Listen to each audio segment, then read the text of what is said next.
Sudahkah kau mendengar satu berita yang penting? Salam saudara yang terkasih dalam Tuhan, jumpa kembali dengan saya Pendeta Yon Suliono. Dalam kesempatan yang berbahagia ini, yang perlu kita lakukan adalah mengucap syukur kepada Tuhan, karena Tuhan telah mengaruniakan hidup bagi kita semuanya dan segala sesuatu yang perlu untuk kehidupan kita. Saya percaya Tuhan menyediakan segala berkat-Nya untuk kita sepanjang hari yang akan kita jalani. Dan yang berikutnya saya akan sampaikan renungan firman Tuhan untuk kita semuanya. Sebelumnya ada baiknya kita berdoa dulu. Bapa, terima kasih untuk pagi yang indah ini, untuk hari yang baru yang Kau ciptakan buat kami. Kami tahu firman-Mu berkata, tertulis dalam kitab Ibrani pasal yang pertama ayat yang ketiga, bahwa Engkau menopang segala sesuatu dengan firman-Mu yang penuh kekuasaan. Karena itu kami bisa melakukan seluruh aktivitas semua oleh karena Engkau, Tuhan Yesus. Karena itu hari ini kami sangat bersyukur untuk anugerah-Mu ini. Dan sebentar kami akan kembali, oh Tuhan, mendengarkan renungan sabda firman-Mu. Mari Engkau membuka mata hati kami, mata jiwa kami, untuk kami dapat melihat, dan Kau juga membukakan telinga rohani kami untuk kami dapat mendengar segala sesuatu yang Tuhan nyatakan kepada kami, supaya yang lemah dikuatkan, yang susah dihiburkan, yang sakit disembuhkan. Kami boleh diberkati sepanjang hari, bahkan sepanjang umur hidup kami. Terima kasih Bapa Surga, urapi hamba-Mu dan seluruh kami semuanya, dalam nama Yesus, haleluya, amin. Dalam kesempatan yang berbahagia ini, saya akan sampaikan renungan tentang tema yang saya ambil adalah Injil adalah kekuatan Allah, yang terambil dari surat Rasul Paulus yang ditujukan kepada jemaat di Roma. Dalam Roma pasal pertama ayat 16 sampai ayat yang ke-17 demikian, sebab aku mempunyai keyakinan yang kokoh dalam Injil, karena Injil adalah kekuatan Allah yang menyelamatkan setiap orang yang percaya. Pertama-tama orang Yahudi, tetapi juga orang Yunani. Sebab di dalamnya nyata kebenaran Allah yang bertolak dari iman dan memimpin kepada iman. Sebab ada tertulis, orang benar akan hidup oleh iman. Saudara dalam Tuhan, tidak ada seorang pun yang tidak senang mendengar berita baik atau kabar yang baik. Entah dari keluarga kita, dari orang lain, dari siapa saja, apalagi yang menyangkut dengan diri kita. Kalau saudara misalkan gini, ya, saudara dapat berita bahwa saudara dapat berkat yang besar hari ini. Oh, tentu saudara senang, ya. Hari ini saudara, berita yang kita dengar berkatnya lebih besar dari semua berkat yang disediakan oleh dunia ini, ya, karena berkat dari sorga. Saudara dalam Tuhan, Injil adalah kabar baik, ya, dan itulah kekuatan Allah untuk menyelamatkan setiap orang. Pertama-tama orang Yahudi. Memang Injil ini pertama-tama diberitakan kepada orang-orang Yahudi, ya, dan para rasul semuanya berasal dari orang Yahudi, ya. Kasih Tuhan, namun sampai hari ini kalau orang Yahudi tidak semuanya menerima berita Injil, bahkan mayoritas orang Yahudi belum menerima berita Injil, ya, itu rahasia Allah. Ya, ada waktunya nanti orang Yahudi akan bertobat menerima Injil, ya. Dan kemudian yang berikutnya Injil disampaikan pada orang Yunani. Ya, pada zaman gereja mula-mula memang Injil setelah diberitakan kepada orang-orang Yahudi, ya, maka Injil disampaikan kepada bangsa-bangsa Yunani, ya. Mereka yang berdiam di wilayah Kekaisaran Romawi, ya. Mereka yang berbahasa Yunani, disampaikanlah Injil itu. Dan ini mewakili orang Yunani, mewakili bangsa-bangsa di seluruh dunia, mewakili suku-suku yang ada di seluruh dunia, ya. 714 suku yang ada di Indonesia ini perlu mendengar berita Injil, saudara, karena Injil adalah kabar baik.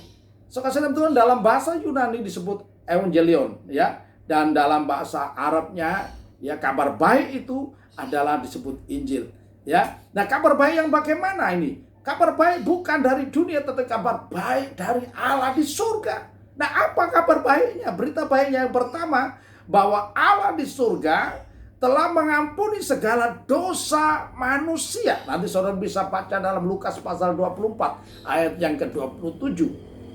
Dengan apa, saudara? Bukan dengan berpuasa atau dengan berbuat baik dan sebagainya, ya. Nah, itu baik semuanya. Tetapi saudara tidak bisa menyelesaikan dosa. Dosa yang kita kerjakan harus diselesaikan dengan ditembus, dibayar dengan apa? Dengan nyawa. Saudara kasih Tuhan. Nah, nyawa siapa? Kalau nyawa kita untuk menyelesaikan dosa, selesailah, ya. Dan tidak akan kembali, karena apa? Nyawa kita akan dibayarkan di dalam neraka. Tapi puji nama Tuhan, kabar baiknya Kristus Yesus, ya, yang telah ditentukan Allah untuk hadir di dalam dunia, untuk menjadi wakil kita, menanggung segala dosa kita. 2000 tahun yang lalu Yesus sudah menanggung dosa kita. Yesus sudah mati karena menanggung dosa kita 2000 tahun yang lalu. Dan inilah berita baik. Karena itulah ini harus diberitakan kepada semua orang bahwa Allah telah mengampuni segala dosa umat manusia. Sehingga ada firman terkatakan, sekalipun dosamu merah seperti kirmisi, akan dijadikan putih seperti salju. Sekalipun dosamu merah seperti kain kesumba, akan dijadikan putih seperti bulu domba. Ya, so kasih Tuhan. Kemudian kabar baiknya yang berikutnya adalah bahwa Allah telah mendamaikan dunia dengan dirinya. Kita tahu bahwa setelah nenek moyang kita Adam dan Hawa jatuh dalam dosa, maka mulailah di situ ada perseteruan. Ya. Manusia tidak lagi mau tunduk kepada Allah, hatinya memberontak kepada Allah, bahkan melawan Allah. Hidupnya melawan kebenaran firman Tuhan. Maka kenapa Allah mengusir kita, nenek moyang kita dari Taman Eden? Karena itu tidak mungkin Allah yang kudus, yang benar, ini bersekutu dengan manusia yang sudah teracuni dengan dosa, yang memberontak kepada Allah, yang tidak mau tunduk kepada Allah. Maka Taman Eden pada waktu itu kalau dibiarkan manusia tetap ada di dalamnya, ya seperti neraka, seperti setiap hari akan terjadi percecokan dan sebagainya. Karena itu Allah terpaksa mengeluarkan manusia dari Taman Eden. Tetapi Allah yang Maha Kasih itu berupaya bagaimana untuk memperdamaikan. Dan puji nama Tuhan, ya. 2000 tahun yang lalu Allah yang Maha Kuasa telah mengutus Putra yang tunggal, Firman itu, untuk menjadi manusia dan menjadi korban bagi kita semuanya. Untuk apa? Kurban pendamaian. Nah, untuk itu Rasul Paulus menjelaskan di dalam suratnya, dalam surat kepada jemaat di Korintus, pada 2 Korintus, ya, surat yang kedua, dalam 2 Korintus pasal yang ke-5 ayat 18 sampai 21, saya akan bacakan demikian. Dan semuanya ini dari Allah, yang dengan perantaraan Kristus telah mendamaikan kita dengan dirinya, dan yang telah mempercayakan pelayanan pendamaian itu kepada kami. Sebab Allah mendamaikan dunia dengan dirinya oleh Kristus, dengan tidak memperhitungkan pelanggaran mereka. Ia telah mempercayakan berita pendamaian itu kepada kami. Jadi kami ini adalah utusan-utusan Kristus, seakan-akan Allah menasihati kamu dengan perantaraan kami. Dalam nama Kristus kami meminta kepadamu, berilah dirimu didamaikan dengan Allah. Dia yang tidak mengenal dosa telah dibuatnya menjadi dosa karena kita, supaya dalam Dia kita dibenarkan oleh Allah. So kasih Tuhan, ya. Jadi Kristus yang tidak mengenal dosa telah dibuat menjadi dosa, supaya apa? Di dalam Dia kita dibenarkan oleh Allah. Dan sekarang kita telah diperdamaikan dengan Allah oleh kematian Kristus, ya. Saudara, kenapa saudara biarpun beragama, melakukan syariah agama dan sebagainya, saudara tidak punya damai dalam hati, ya? Kadang saudara mudah diprovokasi. Orang yang tidak punya damai itu seperti ranting yang kering, seperti tanaman yang kering, mudah sekali terbakar. Kenapa orang gampang emosi, sedikit-sedikit marah, ya, bahkan mengancam-ancam orang lain? Karena apa? Tidak ada damai. Tapi orang yang ada damai, biarpun dicaci maki tetap ada damai, ya. Biarpun menghadapi banyak tantangan tetap ada damai. Biarpun banyak masalah di dunia ini, dalam kehidupannya, di rumah tangganya, di pekerjaannya, tetap ada damai. Kita bisa tersenyum yang benar, saudara. Kenapa? Karena dia sudah diperdamaikan dengan Allah. Saudara Tuhan, ini berita baiknya, ya. Nah, saudara Tuhan, kemudian yang ketiga, berita baiknya adalah bahwa hidup itu telah menang atas kematian. Nah, ini berita luar biasa, saudara Tuhan. Beberapa waktu yang lalu kita sudah merayakan kebangkitan Kristus dari kematian. Siapakah Yesus? Dalam Yohanes pasal 14 ayat yang ke-6, di situ Yesus berkata, "Akulah jalan dan kebenaran dan hidup." Dialah hidup itu. Dialah hidup kekal itu, saudara. Ya. Dan seolah-olah selama ini tidak ada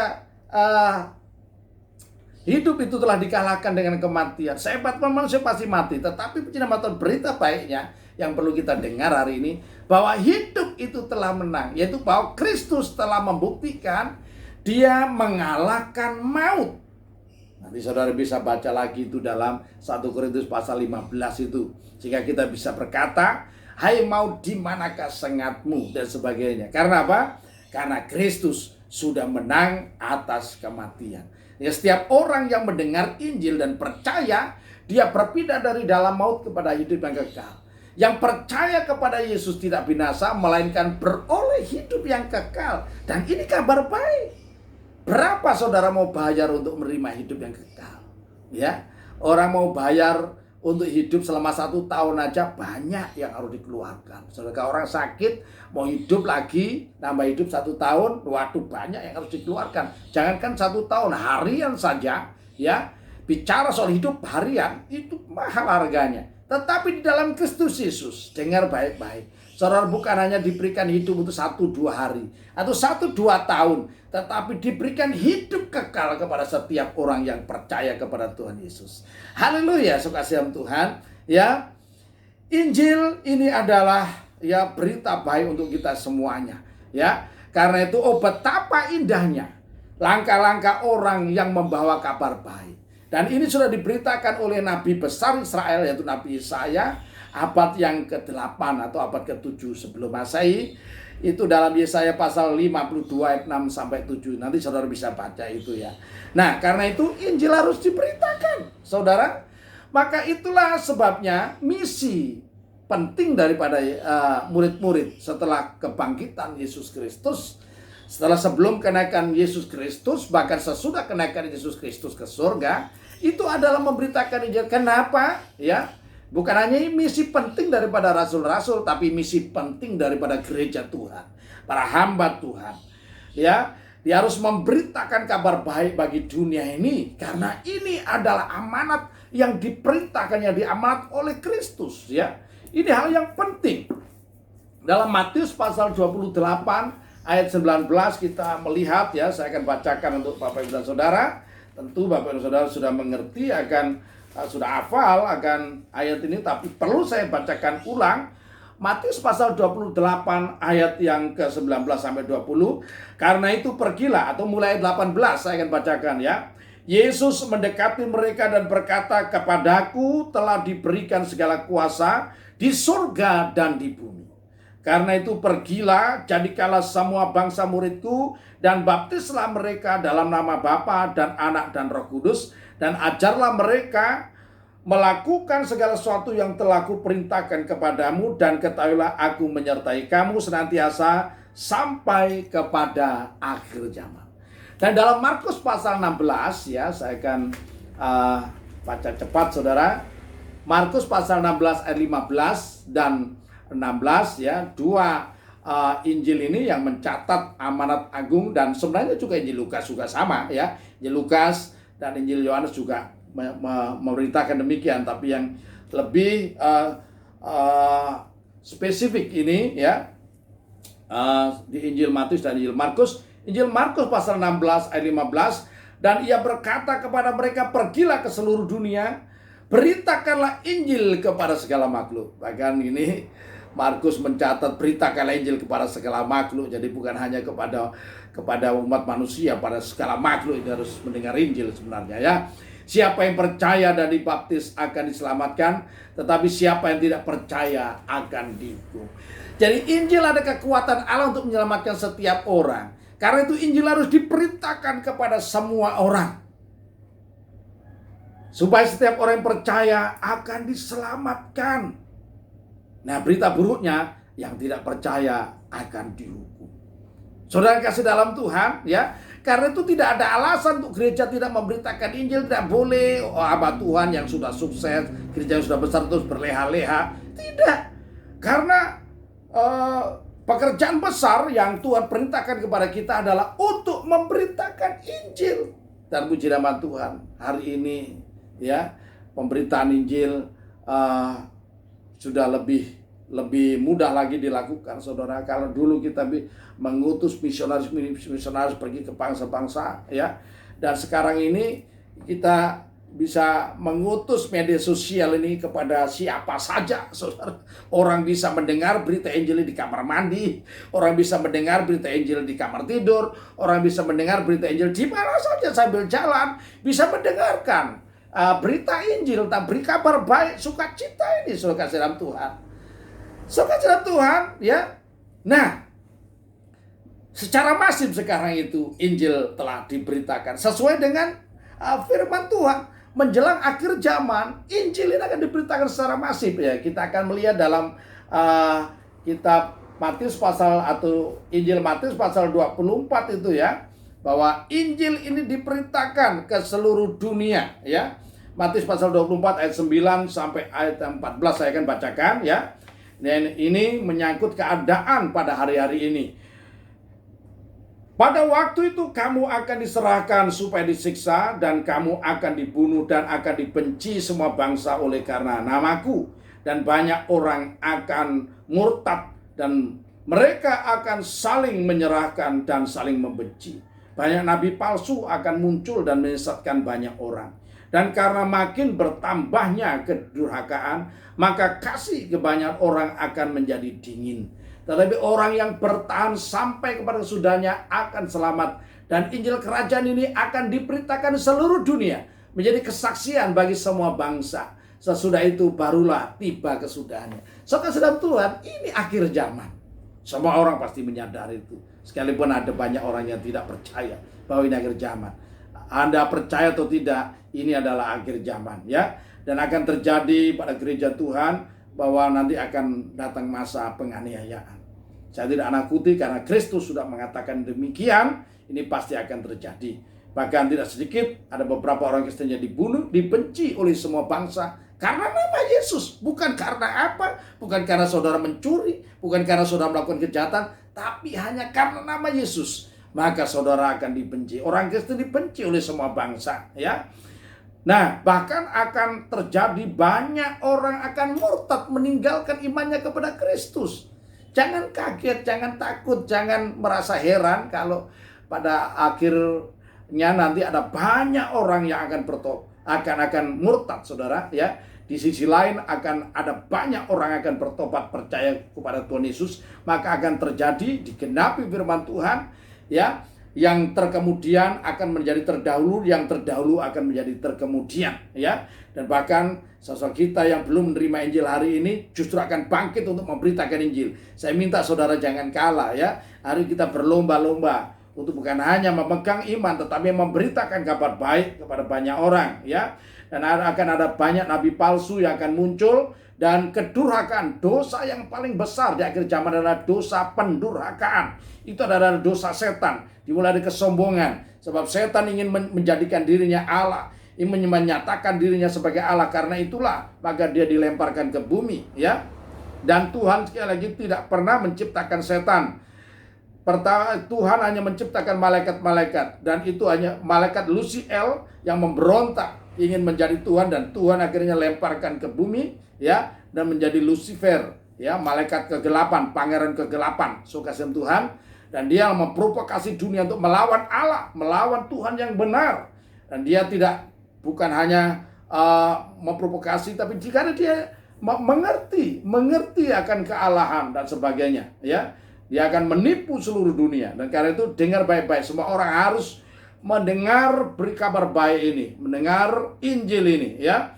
Nah, saudara, ayat 14, dan Injil Kerajaan ini akan diberitakan ke seluruh dunia menjadi kesaksian bagi semua bangsa. Sesudah itu barulah tiba kesudahannya. Akhir zaman akan sampai kepada kesudahannya, ditandai dengan Injil ini harus diberitakan ke seluruh dunia dengan cara apapun, ya. So kasih Tuhan, bukan dengan peperangan, tidak ada. Injil tidak boleh diberitakan dengan kekerasan. Injil adalah berita baik dan disampaikan dengan cara yang baik, ya saudara kasih Tuhan, ya. Nah, kita bukan sedang mengkristenkan, tidak ada. Kalau mengkristenkan bangsa-bangsa itu namanya politik, itu pekerjaan politik. Tidak. Pekerjaan Allah, Injil harus dipisahkan dari hal politis, saudara. Hal yang berbau politik. Karena ini benar-benar dari Allah. So kasih Tuhan, ya. Kita hanya diperintahkan untuk memberitakan kabar baik, ya. Kalau orang percaya dan menerima Yesus akan diselamatkan. Tapi kalau orang tidak percaya bahkan menghujat, saya katakan tadi bahwa dosa akhir zaman ini adalah dosa pendurhakaan, akan menghujat, mendurhaka kepada Allah yang benar. Bahkan mengolok-olok dan sebagainya, ya itu memang resiko. So kasihan Tuhan, ya. Jangan kita menyerah karena itu memang bagian kita, itu yang harus kita alami. So kasihan Tuhan, ya. Ya. So kasihan Tuhan. Nah, sekali lagi bahwa Injil harus diberitakan. Tapi kalau ada orang yang tidak mendengar Injil, karena Injil diberitakan dengan cara yang luar biasa. Nah, coba kita lihat apa yang dijelaskan oleh Rasul Paulus dalam 2 Korintus, ya, pasal 4. 2 Korintus pasal yang keempat, saya akan bacakan untuk Bapak Ibu dan Saudara. Ayat yang pertama sampai ayat yang keempat saya akan bacakan demikian. Oleh kemurahan Allah kami telah menerima pelayanan ini, karena itu kami tidak tawar hati. Tetapi kami menolak segala perbuatan tersembunyi yang memalukan. Kami tidak berlaku licik dan tidak memalsukan firman Allah. Sebaiknya kami menyatakan kebenaran, dan dengan demikian kami menyerahkan diri kami untuk dipertimbangkan oleh semua orang di hadapan Allah.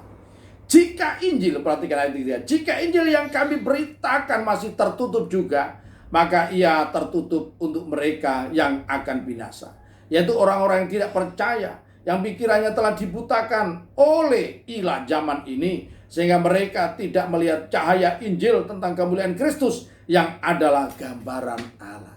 So kasih Tuhan, apapun ya yang terjadi, kita harus tetap memberitakan Injil. Rasul Paulus katakan bahwa ya dia selalu menjaga hatinya, menjaga hidupnya, ya. Dia harus terus memberitakan Injil. Dan ini biarlah menjadi teladan buat kita terus, ya, untuk terus memberitakan Injil Kristus kepada siapapun. Tapi kalau Injil masih tertutup, jangan kecewa. Karena apa? Karena firman Allah sudah mengatakan, gitu. Kalau Injil diberitakan dan orang masih tertutup dengan Injil, itu tertutup bagi mereka yang akan binasa, ya. Bahkan ya, kasih Tuhan, ya. Ada firman Tuhan mengatakan bahwa banyak orang yang dipanggil tetapi sedikit yang dipilih. Karena itu jangan kita kecewa ketika ada orang murtad. Jangan kecewa kalau pemberitaan ini tidak ditanggapi oleh orang-orang, ya. Tidak ditanggapi oleh banyak orang. Tidak usah terlalu kecewa. Tugas kita hanya memberitakan Injil, bukan memaksa orang untuk masuk ke dalam satu agama tertentu, tidak. Saudara, orang yang percaya Injil akan diselamatkan, yang tidak percaya akan dihukum. Karena itu mari, saudara, bagi setiap orang yang percaya Tuhan Yesus, saya gereja Tuhan, saya minta jangan berdiam diri. Kalau engkau mengasihi saudara-saudaramu, beritakan Injil kepada mereka. Kalau engkau mengasihi orang tuamu, beritakan Injil kepada mereka. Kalau engkau mengasihi pacarmu, beritakan Injil kepada mereka. Jangan takut kehilangan. Kalau engkau harus menerima kenyataan kau ditolak dan sebagainya, ya sudah, it's okay, tidak ada masalah, ya. Ingat ketika Nuh memberitakan tentang akan Tuhan akan menghukum air bah, ya, mana ada orang yang percaya? Hanya keluarganya yang percaya. Apakah dia kecewa? No, dia tidak kecewa. Dia tetap mengerjakan pekerjaannya. Dia membangun bahtera yang besar. Selama 100 tahun dia mengerjakan. Dia tidak kecewa karena dia percaya kepada Tuhan. Akhirnya apa? Akhirnya setelah terjadi air bah, baru orang-orang percaya, oh ya terjadi demikian. Tapi sudah terlambat, ya. Hanya Nuh dan keluarganya diselamatkan. Nah, saudara kasih Tuhan, jangan saudara berkecil hati ketika engkau menjadi minoritas, ya. tetap percaya, tetap lakukan pekerjaanmu. Kemudian saudara yang mendengar akan berita Injil dimanapun saudara berada. Saudara mendengar akan apa yang saya sampaikan pada pagi hari ini. Ya, firman Tuhan katakan, jikalau masih ada yang disebut sebagai hari ini, jangan kau mengeraskan hatimu. Buka hatimu, firman Tuhan katakan, Injil adalah kekuatan Allah untuk menyelamatkan setiap orang yang percaya. Ya, dan ini harus kita terima dengan iman. Ya, ketika kita percaya dalam hati, mengaku dengan mulut bahwa Yesus adalah Tuhan, engkau pasti diselamatkan. Engkau pasti menerima jaminan untuk masuk ke dalam kerajaan surga. Baiklah saudara, diberkatilah saudara yang mendengar firman Tuhan pada pagi hari ini, dimanapun saudara berada, dan kiranya saudara berbahagia. Kita berdoa dulu. Terima kasih Tuhan Yesus, hamba-Mu sudah selesai menyampaikan kabar baik ini, pesan ini kepada setiap orang. Mari mohon berkat Tuhan, sehingga melalui pesan yang disampaikan melalui YouTube ini, banyak orang Kristen yang disadarkan, bangkit kembali untuk memberitakan kabar baik. Dan kepada saudara kami yang belum mengenal nama-Mu, biarlah ini akan membuka mata batin mereka, mata hati mereka, untuk mereka boleh mendengar dan melihat cahaya kemuliaan-Mu, dan mereka percaya kepada-Mu dan diselamatkan. Dalam nama Tuhan Yesus kami berdoa. Haleluya. Buka matamu, buka telingamu, dengarkanlah suara Roh Suci. Buka hatimu, buka jiwamu, terimalah rahmat daripadanya.